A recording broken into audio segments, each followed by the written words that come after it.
करवा चौथ की व्रत कथा। पहली कहानी। एक साहूकार के 7 बेटे और एक बेटी थी।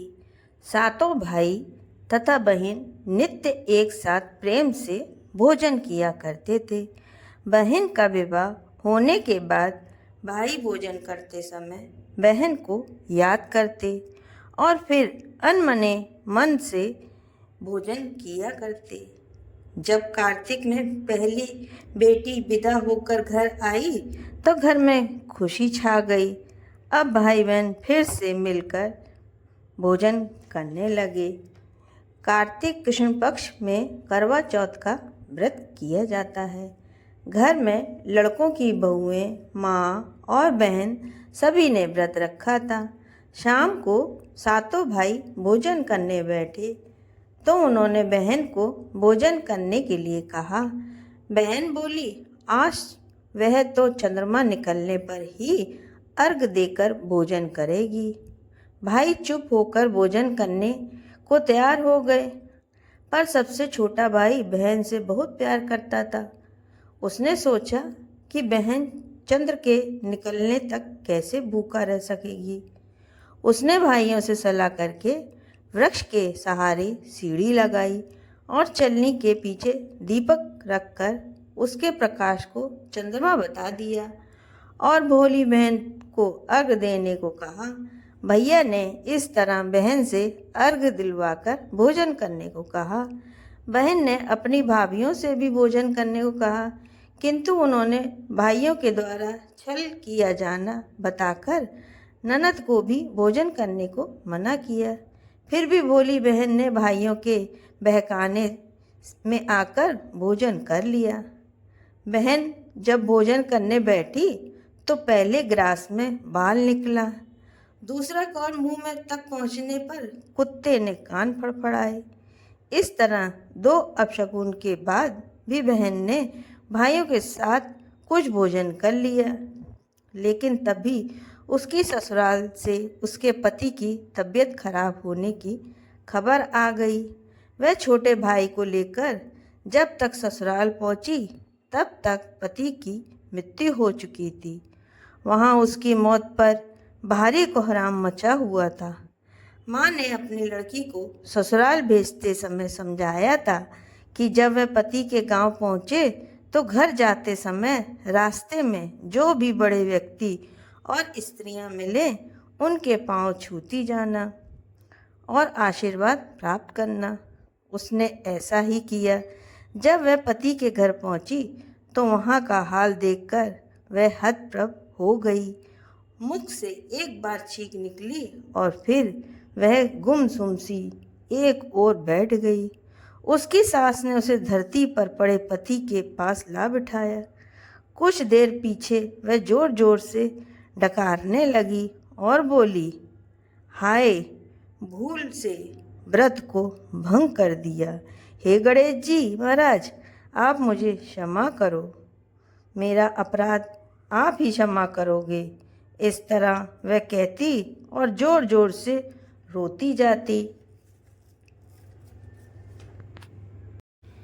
तभी शंकर पार्वती उधर से निकले। पार्वती जी ने हाल जानकर कहा, हे स्वामी, यह तो बहुत कम उम्र में ही विधवा हो रही है। यह अपना शेष जीवन कैसे काटेगी? प्रभु, आप कुछ कीजिए। शंकर भगवान बोले, प्रिय, आपका कहना सही है, किंतु यह अपराध तो गणेश जी के प्रति हुआ है, वही इसे संभालेंगे। उन्हें गणेश जी से उसे सुहागिन बने रहने के लिए कुछ करने को कहा।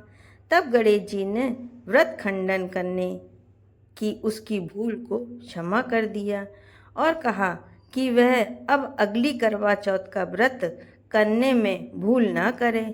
तब उसका पति राम राम कहकर उठ बैठा और बोला, मैं तो आज बहुत सोया, घर में आनंद छा गया। बहू ने वर्ष के सभी चौथ माता के व्रत किए। सभी चौथ माताओं ने कार्तिक की सबसे बड़ी करवा चौथ का व्रत करके अखंड सौभाग्य पाने की बात कही। तब उसने कार्तिक आने पर करवा चौथ का व्रत विधि पूर्वक पूर्ण किया और अपने पति सहित सुख से रहने लगी। अब वह प्रतिवर्ष करवा चौथ का व्रत हंसी खुशी किया करती। हे करवा चौथ माता, आपने जिस तरह साहूकार की बेटी को व्रत करने पर उसके पति को दीर्घ आयु प्रदान कर उसे सौभाग्य दिया, उसी तरह प्रसन्न होकर सभी व्रत करके इस कथा को पढ़ने सुनने वाली देवियों को भी उत्तम और अखंड सौभाग्य प्रदान करना। करवा चौथ की दूसरी कहानी। प्राचीन समय में एक पतिव्रता स्त्री थी। उसका नाम करवा था। वह अपने पति की सेवा करने में कोई कमी नहीं छोड़ती थी। एक कार्तिक कृष्ण पक्ष की चतुर्थी के दिन उसका पति जब नदी में स्नान कर रहा था तो एक मगरमच्छ उसका पैर पकड़कर नदी में ले जाने लगा। जब पति जोर जोर से करवा करवा कहकर पत्नी को मदद के लिए पुकारने लगा, पत्नी ने यह सब देखा तो उसने अपनी साड़ी में एक सूत खींचकर मगर की ओर फेंक दिया। वह उस सूत के धागे में बंध कर पति को आगे नहीं ले जा सका। करवा ने फिर धर्मराज को पुकारा। उस पतिव्रता की पुकार पर धर्मराज वहाँ उपस्थित हुए और बोले, हे पतिव्रते, कहो क्या चाहती हो। करवा बोली, महाराज, आप धर्मराज कहते हो और यहाँ अधर्म हो रहा है। देखो, मेरा पति नदी स्नान कर रहा था तो उस मगरमच्छ ने उसे पकड़ लिया। आप उसे मारकर मेरे पति को बचाए। यमराज बोले, हे पुत्री, मगरमच्छ की आयु अभी मरने की नहीं हुई है, अभी इसकी आयु शेष है, इसीलिए मैं उसको मृत्यु नहीं दे सकता। करवा बोली, भगवान, आप धर्मराज हैं, आपका धर्म दुष्टों को दंड देने का है, फिर आप ऐसा क्यों नहीं करते। धर्मराज उसकी बात सुनकर मौन थे। तब करवा फिर बोली, तो अब मैं ही मगरमच्छ को नदी सहित नष्ट कर देती हूँ। यमराज बोले, ऐसा मत करो पतिव्रते, नदी के नष्ट होने पर सभी प्राणी दुखी हो जाएंगे। ऐसा कहकर उन्होंने उसके पति को छुड़ाकर मगर को सीधा यमपुरी भेज दिया और कहा, देवी, आज कार्तिक कृष्ण पक्ष की चतुर्थी है, श्री गणेश जी की पूजा का दिन है। तुम्हारे करवा नाम से यह गणेश चतुर्थी प्रसिद्ध होगी। इस दिन जो सुहागिनें अपने पति की दीर्घ आयु के लिए चंद्र उदय होने पर अर्घ्य देकर पूजा करेंगी, उनकी इस व्रत के प्रभाव से समस्त मनोकामनाएं पूर्ण होंगी। आज तुम्हारा पतिव्रत धर्म भी धन्य हुआ, जो तुमने अपने पति के प्राण बचाए। उसी समय से यह करवा चौथ व्रत पतिव्रताओं में प्रसिद्ध हुआ। हे चौथ माता, जैसा पुण्य फल पतिव्रता करवा को आपने अपनी कृपा से प्रदान किया, उसी तरह समस्त पतिव्रताओं को अपने करवा चौथ व्रत का फल प्रदान करें, उनके पतियों को दीर्घ आयु एवं सुख प्राप्त कराएं। करवा चौथ की तीसरी कहानी। सती द्रौपदी द्वारा किए गए व्रत की कथा। एक समय पांडु पुत्र अर्जुन नीलगिरी पर्वत पर तपस्या करने चले गए। उनके पीछे उनके भ्राता और द्रौपदी को अनेक संकटों का सामना करना पड़ा। साथ ही द्रौपदी भी अर्जुन के विषय में चिंतित रहने लगी। एक दिन द्रौपदी ने भगवान श्री कृष्ण का स्मरण किया और उनके दर्शन कर देने पर उनको अपने संकटों के विषय में बताया। तब शोकाकुल सती द्रौपदी को धैर्य बांधते हुए श्री कृष्ण ने संकटों के निवारण हेतु एक प्राचीन कथा सुनाकर यह वृत्तांत अनुष्ठान करने का परामर्श दिया। उन्होंने द्रौपदी को बताया कि एक बार महिलाओं को कष्टों से दुखी देखकर पार्वती जी ने भोलेनाथ से कोई ऐसा व्रत बताने को कहा जो सुहागिनें स्त्रियां को हर प्रकार से सुखी बनाए, उनके पतियों को दीर्घ आयु प्रदान करे, उन्हें सदा सुहागन रखे। जब श्री शंकर जी ने उनको इस प्राचीन व्रत का वर्णन कर विवाहित स्त्रियों को हर प्रकार से सुख संपन्न रहने एवं उनके पतियों को दीर्घ आयु प्राप्ति करने वाला बताया। उन्होंने कहा कि एक समय एक ब्राह्मण परिवार था जिसमें 4 पुत्रों के अलावा एक कन्या गुणवती थी। परिवार के सभी व्यक्ति धार्मिक थे और वर्ष के सभी व्रत पूजा किया करते थे।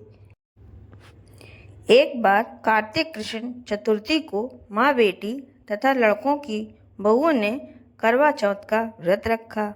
सायंकाल तक व्रत पूजा की समस्त तैयारियां हो गईं। चंद्र उदय होने की प्रतीक्षा हो रही थी। घर में पूड़ी पकवान बने थे। बेटी गुणवती को पकवानों की सुगंध ने उसकी भूख को जगा दिया। उसे भूखी और व्याकुल देख उसके दयालु भाइयों ने छल से भोजन कराने की सोची। उन्होंने पीपल वृक्ष की आड़ में नकली चंद्रमा दिखाकर बहन गुणवती से अर्घ दिला दिया और उसे भोजन करा दिया। भोजन करने वह बैठी ही थी कि उसकी ससुराल से अचानक पति के देहांत की खबर आ गई। वह चित्कार करती हुई अपनी ससुराल पहुंची तो वहाँ स्त्रियां तरह तरह की बातें करने लगी। कोई बोली व्रत खंडनी आ गई, कोई कहती अपने पति को ब्याह होते ही चुड़ैल खा गई। एक तो पति मरने का उसे गहरा सदमा लगा था।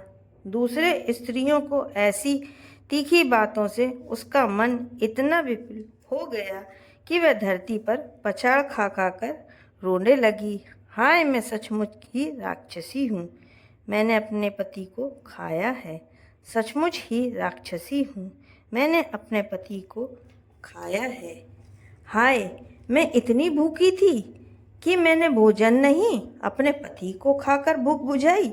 इस तरह विलाप करती वह गुणवती अपने पति के साथ सती होने के लिए भागी भागी शमशान पहुंच गई और चिंता में कूदना ही चाहती थी कि चौथ माता ने उसे रोक लिया और बोली, बेटी, तुम्हारी भूल नहीं हुई।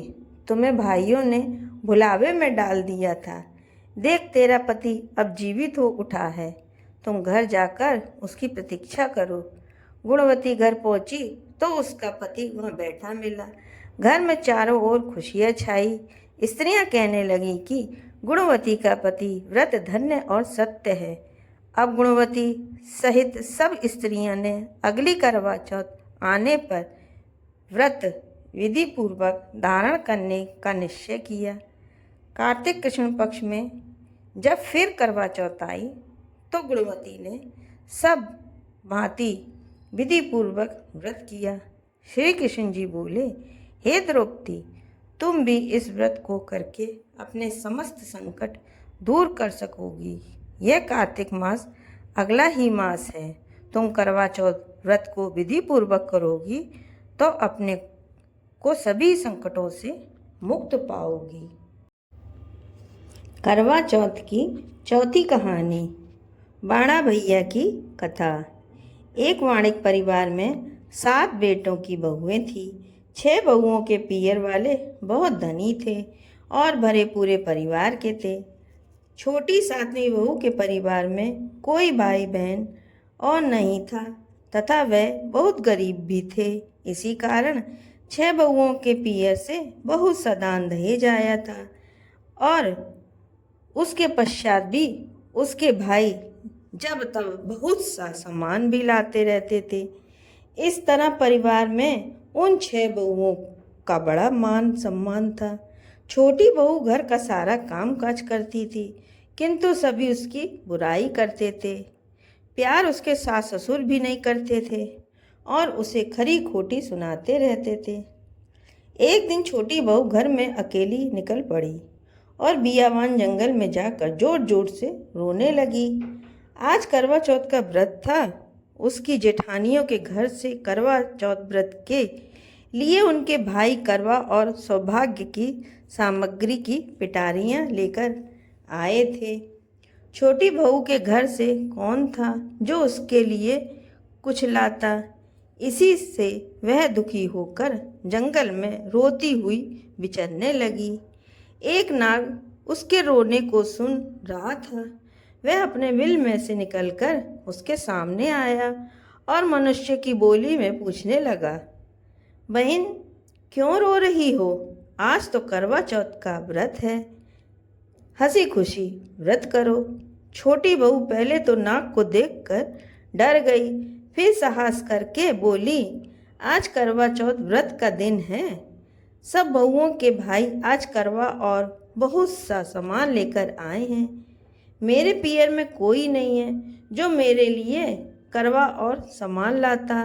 काश मेरा भी कोई भाई होता तो मेरे लिए करवा लाता। यह सुन नाग को दया आई और बोला, बेटी, तुम अपने घर जाओ, शायद तुम्हारा कोई मुंह बोला भाई घर पर करवा लेकर आए। यह सुन छोटी बहू घर आकर संतोष से सब कामों में लग गई। कुछ देर बाद एक मनुष्य आया और छोटी बहू की सास से बोला, मैं तुम्हारी छोटी बहू का भाई हूँ। उसके बचपन में ही मैं बाहर जाकर रहने लगा था। अब घर आया हूँ। आज करवा चौथ है। मैं उसके लिए करवा और सुहाग पिटारी तथा कपड़ा लाया हूँ।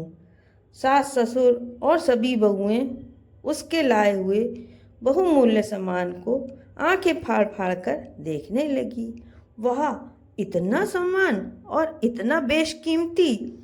छोटी बहू ने प्रसन्न होकर अपने भाई का सत्कार किया और सास ससुर ने भी उसको प्रेम से भोजन आदि कराकर विश्राम करने को कहा। करवा चौथ का व्रत हंसी खुशी हो गया।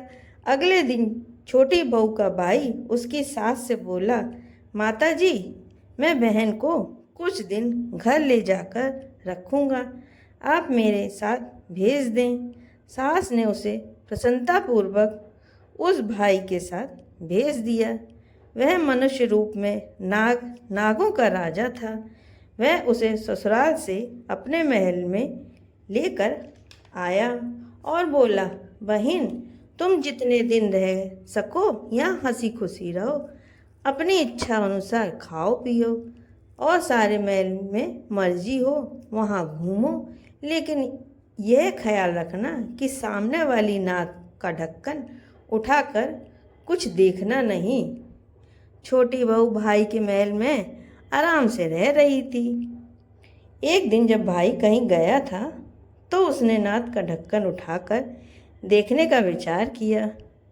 उसने सूने महल में नाक का ढक्कन को उठाया तो उसे उसमें नाग के बच्चे इधर उधर घूमते मिले।